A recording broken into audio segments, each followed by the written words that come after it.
Hello. In this video, we're going to look at the properties of a normal distribution, and we're going to look at how we can use those properties in order to solve probability questions and arising from the normal distribution. So I've identified some of the key properties that we're going to address: continuity, symmetry, curvature, the measures of central tendency, as well as dispersion, skew, and then how we're going to use those properties to calculate probability. So when would we use the normal distribution? We would use the normal distribution ordinarily to model variables that are continuous and randomly occurring.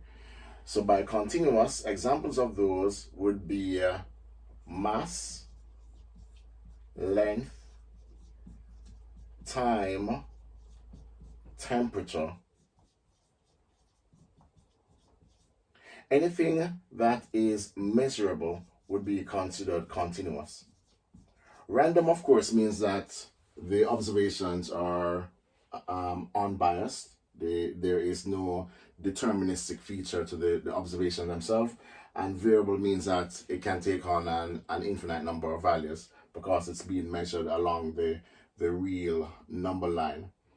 Now, in order to fix the normal distribution, we need two parameters. Those parameters are mu, which is the population mean, and mu is a Greek letter.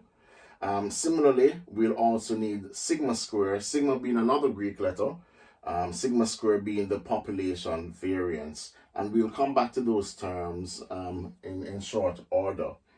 Now, if we were to draw the normal distribution, we will get the following curve, where f of x represents this function right here.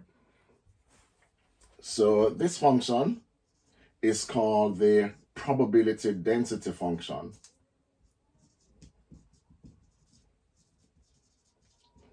And the shorthand for that is PDF. So it sketches out for us the curve that we're interested in. Along the horizontal axis will be the variable that we're measuring, and the associated value is represented by the vertical axis. So f of x has a fancy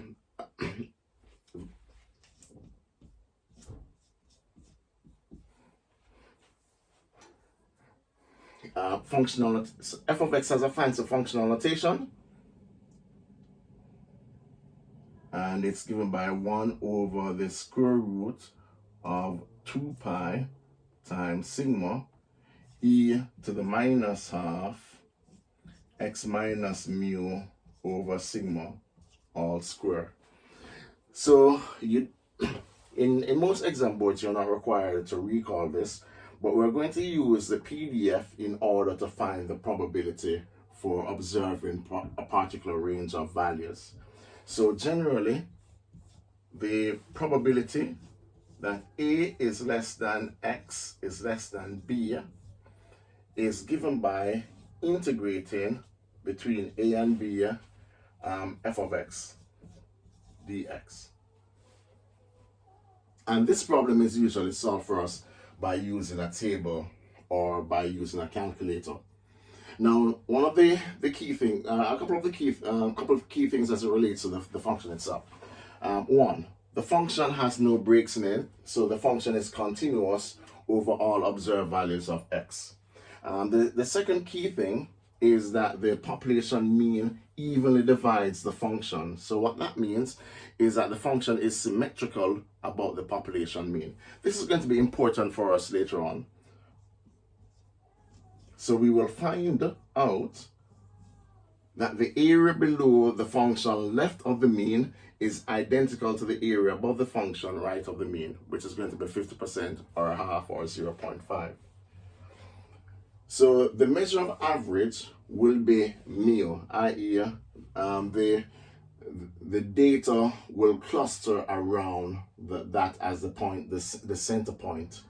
And then the measure of dispersion or spread will be sigma square. That will tell us how wide or narrow the spread of the data is around mu. So the larger sigma is, or the larger sigma square is, the more spread out the data over the the observed range or the given interval. Skew. So there are three types of skew. So we can have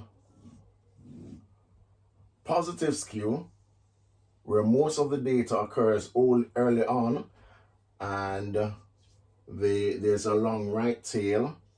We can have negative skew, where most of the data occurs later on, but there are a few smaller values. And then we can have zero skew, where the data is split down the middle.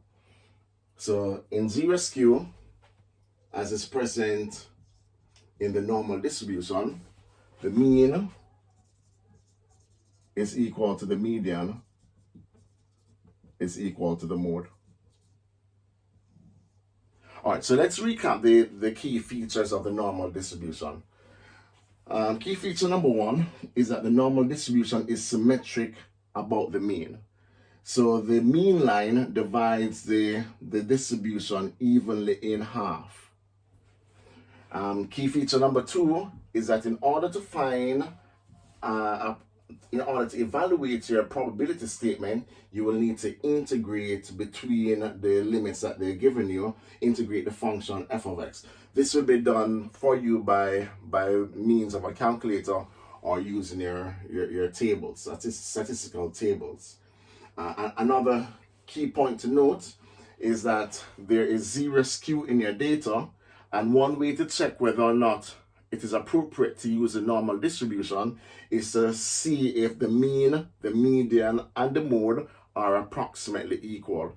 So if the mean, median, and the mode are approximately equal, this is one way to validate our assumption that the normal distribution as a model for the data set is appropriate.